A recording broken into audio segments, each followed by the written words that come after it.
process earlier in one of our sessions. Okay, tuning to suit here. Okay, I moved into cloud, and when I moved into cloud, there are certain changes in the business processes. Okay, whenever there is a change in the business process, the first thing which will happen is what? Whenever there is a change in business process, the first thing which will happen is resistance. Okay, the end users might not be well, because he is, what his problem is that he has to unlearn on what he has been doing daily. He has to again go back to that. That might not always happen over here. Okay. So tuning himself to suit might take some time, which may not be really good for me to make that a good challenge. There is something called as parallel systems. Okay, I will move into cloud, but on the other side, I will not retire my legacy system. Let me see whether cloud is working fine or not. I don't believe in cloud. Okay. So I will put it over here, and I will also do this, and I will try to reconcile between these two. Oh, there is a difference here. Then over midnight, I will try to reconcile. Oh my God, parallel.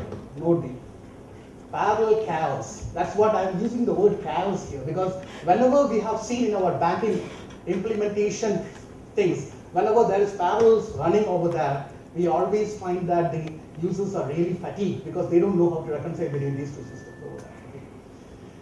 No business continuity planning. Okay, we were talking about disaster recovery and all this stuff. Okay, a incompetent cloud vendor with a small room over there with 20 PCs, and if something happens to him, is there any business continuity planning over there? Probably not, probably yes. Again, depends.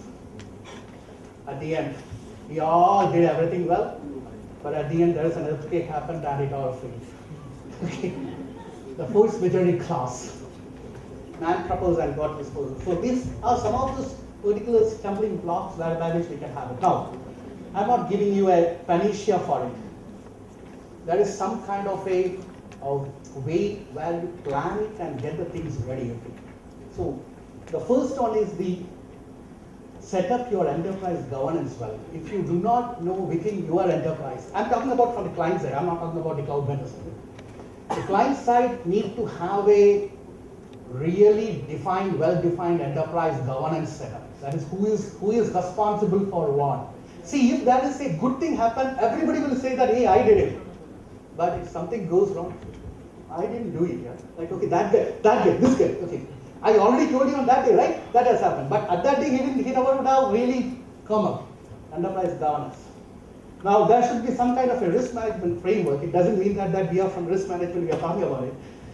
It is becoming a much important thing because we cannot afford to fail. We just cannot afford to fail in any of these particular things because the amount of money involved is quite huge. So there needs to be some kind of an enterprise risk management framework within your organization. That who is going to be managing all the risks and all those stuff. And it ends up in information risk and identify the asset. Now the asset here means I'm not talking about the asset like your systems or anything. When I talk about the word asset here means what is that in my business which I can move to cloud?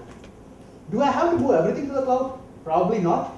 What is that which I can move it? Depends upon its importance, criticality, triviality, and all those stuff, I just move into that. And map the assets with the deployment, What is the type of deployment which I just happen to have it? Whether I'm going to move into a private or public or a hybrid, all these things comes over here into the picture. And various models, your PAS, your SAS, and all those stuff. And one of the main things is your legal and contract considerations. Okay? Your local government policies, procedures will have a major play and not after that. And your legal guys will be able to talk about it. And address the contract issues. Obviously, the contract issues, the cloud vendors will be very much smart to put certain things in the contract which you will not be able to decipher. As a customer, caveat tempter. How many of you know about a caveat tempter, the word, Latin word? The customer beware. Customer should be beware of what exactly are it. Tomorrow, you cannot say that. Then that guy will bring, hey, in the contract at the 25th page, line number 12, under assumption I have put that. See, sir? So you will not get this. That is chargeable, sir, please. Oh, okay. Then I go back to my CFO. CFO will just fall from his chair. Boss, you already have given a budget. How can I go to the board and getting it? Probably your contract issues needs to be sat and it has to be understood and then signed off by the customer. If he is not able to understand it, then he is going to be on the fall. and define the migration plan, then stabilize and establish service levels. You cannot, see basically people first start with doing the service level first. Okay, here, probably not. Your service levels on the first day of signing of the contract, I want 24/7 availability, I want zero resolution. No. You first of all stabilize, you know what exactly is happening, and then you establish your service levels. Depending upon your business, depending upon your what is that, then it will make more effective. You just mentioned in your contract a state whereby which the service levels will be established post my stabilization period. That makes the customer more confident. Rather than he put some service levels where the client, the cloud vendor will also tweak it in some way, whereby which he will say and both of them will sign. And at the end, if something happens, then that cloud vendor will not be able to support because his contract doesn't support that. So obviously, once you know about it, then move towards that. And again, nothing is permanent.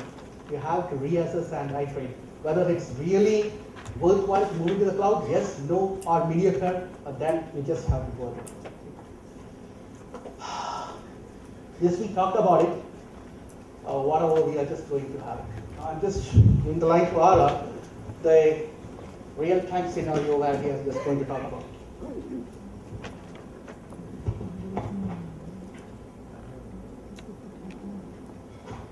So you heard the business side of it, means as a implementer, how you will be having the problems, means what are the security features or issues and constraints, challenges, this kind of thing.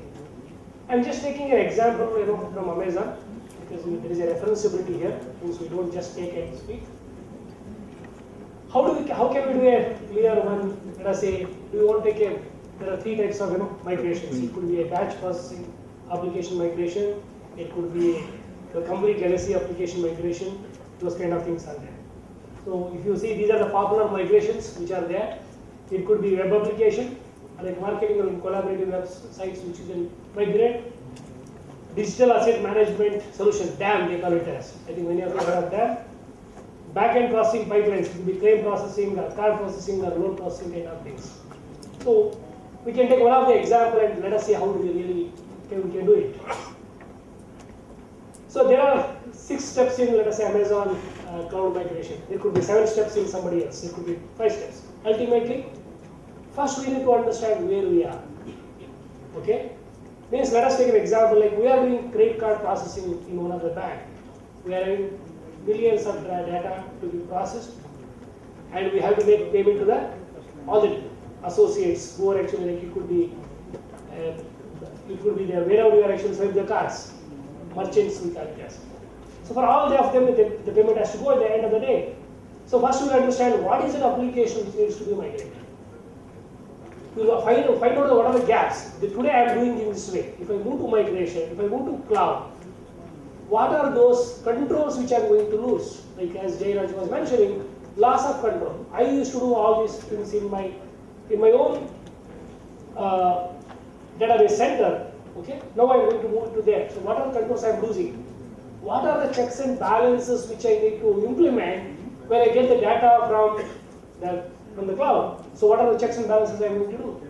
I think many of you heard, like in payment gateways. Earlier I am talking about 10 years back in Bombay office, whenever all the settlement happens, means whenever the payments happen from one country to another country, all those things, physically all the checks should be signed by one of the guys sitting at 12 o'clock midnight in Bombay or our center, and you get all the vouchers, we call the SWIFT transactions. And based on that, he used to sign every check for every person each. And he was doing physically, and all these checks used to be sent to various locations throughout India. So today, it is all going to be done through electronically. So what kind of controls and balances are going to put on this, whether the SWIFT messages are passing through properly or credit processing is happening properly. So first you will assess what are the assessment phase you will do, what are the assets you want to move, means applications, everything. Assess the cost. So what is going to be my cost? And then you talk about architecture. So is the architecture which is being given by the Amazon or somebody, will it suit for me or not? I can't make any changes on that. Will it suit me? Is it 80% fit or 90% fit? Then you are going to talk about assess the security. So all the security what I wanted to build, is it available or not? How can I trust? If we see from Oracle side, we can talk about, we are having several clients, like it could be Citibank, it could be State Street, and everybody. Everybody wants to do audit of our center where the whole data processing happens. If they want to come and do an audit, I used to be able to give them all the access to do it. But if I go and now ask Amazon or somebody, my auditors are coming, they want to audit it, will they give it? They will say no. So how can I have the auditability and traceability kind of things which I can get from the vendor? So we look into those aspects and also the security needs. Usually before going to a big bang approach, like the way we used to do in core banking solutions, etc., here things are not really big bang. We want to do a proof of concept. Take one of the applications which has less impact on the business. Do a proof of concept and then show that value add to the organization. Then you go to the second phase. Hence we call it as always cloud migration should be in a phased manner. Okay? So here you build a pilot, build support within the organization, how you can support the whole thing and show to the management. This is how actually you get the operational efficiency can be achieved. Then the third one is the data migration phase. So in data migration, what is actually, who owns the data is a question. So if we have the data, always I think many of you are coming from big data industry, etc. Whenever you want to move a data, you have huge data. Whether you want to move all the last 10 years data, or whether you want to move only business, okay, in a bank. Usually all the people in the bank or somewhere, they will be always busy in their own day-to-day work. And they have to come back to us after 4 o'clock and then look into the data. They have to do the cleansing or enrichment, what we call it as. I was actually interviewing one of the bank in Indonesia. So we were moving all the public fund data actually, means the private management, we call it as wealth management kind of things, like our mutual funds. There were 6 mutual funds, out of which we were able to do only for 4, but not for the 2. The reason being, they call it as Bhumiputra. The accounts were created as Bhumiputra like 20 years back. And nothing was there in the data. But if you want to move everything to a wealth management system, you need so much of data. His designation, his proficiency, all those things. Nothing is available. How can I move everything here? So it was a big exercise for more than 2 years to get the data from those 2 million accounts, out of which 1 million accounts are not traceable. But really now, the decision taken, whether I can move only 1 million transactions here and keep 1 million in my legacy, but tomorrow, what will be my reporting? I have to take, I have to maintain both systems, take the data from both, then give my reports to the statutory and regulatory requirements.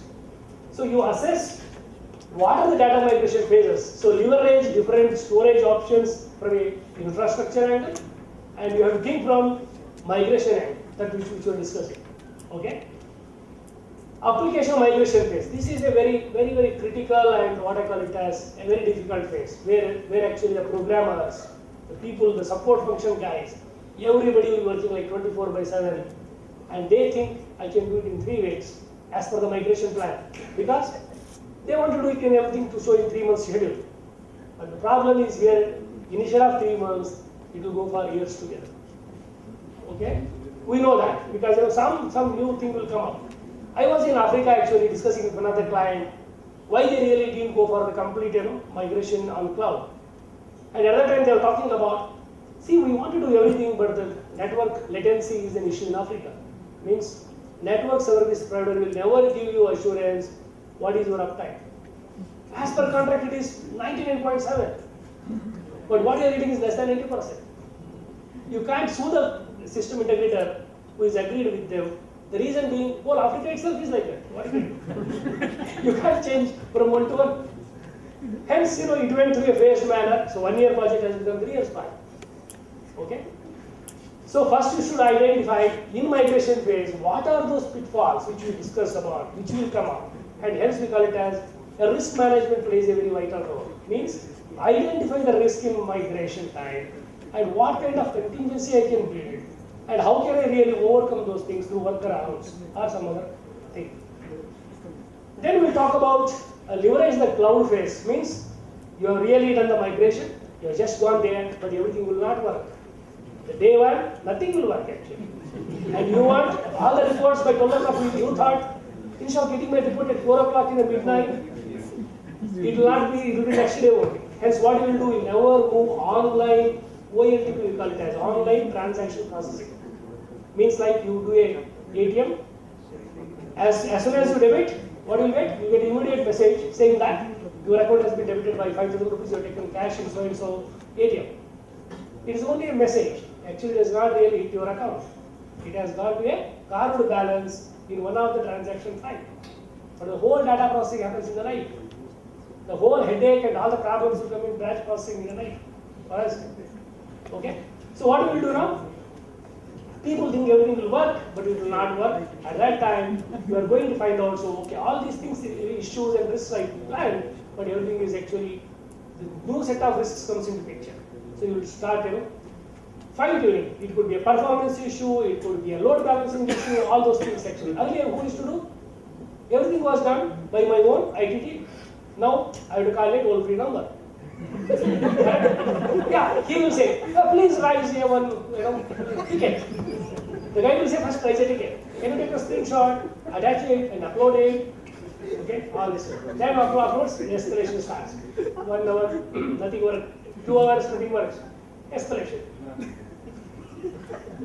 I think many of you have really gone through this pain and good. And that in particular, like all big companies will have this tickets. That's it.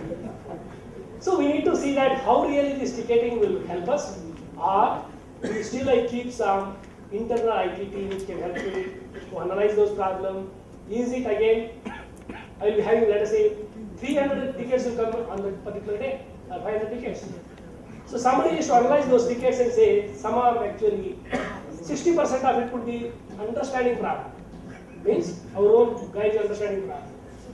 20% will be actually application related. And 10 could be beyond control, which may require you 3 days to resolve or 5 days to resolve. The service provider will say, I have not put the latest patch. It could be Oracle, or it could be Sun, or it could be somebody. So until it is applied, I can't really work on this. So these issues will start coming up. So then you will think, okay, once you will say, okay, now this system is working, I'm getting the reports, I'm able to show something, then you will do the fine-tuning phase. So you move to optimization phase, where you try to improvise on optimization, operational efficiency, load balancing. So how can I really do 8 hours job in 2 hours? Yeah, all these things will really happen. So if you think from conclusion angle, so what you can think? Cloud migration brings scalability, agility, reliability, all abilities provided. Okay? It is like, I think how many have heard of this sin story? So whenever you go to your doctor, he will always give you some sin, pro sin, another sin, another sin, all are sins actually. Since you have done some sin, there will be some sin that you have all the abilities, but all the abilities will never work actually. You need time out for everything to make it better. So out of all these abilities, one is only the elasticity actually, okay, which you will think of. So phase-wise migration strategy will help you to take advantages of cloud, both economics and adoption speed. Everybody thinks, we can adopt very fast, but it will not. So you have to understand the reality and work on the timelines. So if you are in charge of giving a timeline or a migration plan or a blueprint for cloud migration, better you have at least more than 70% buffer. Okay?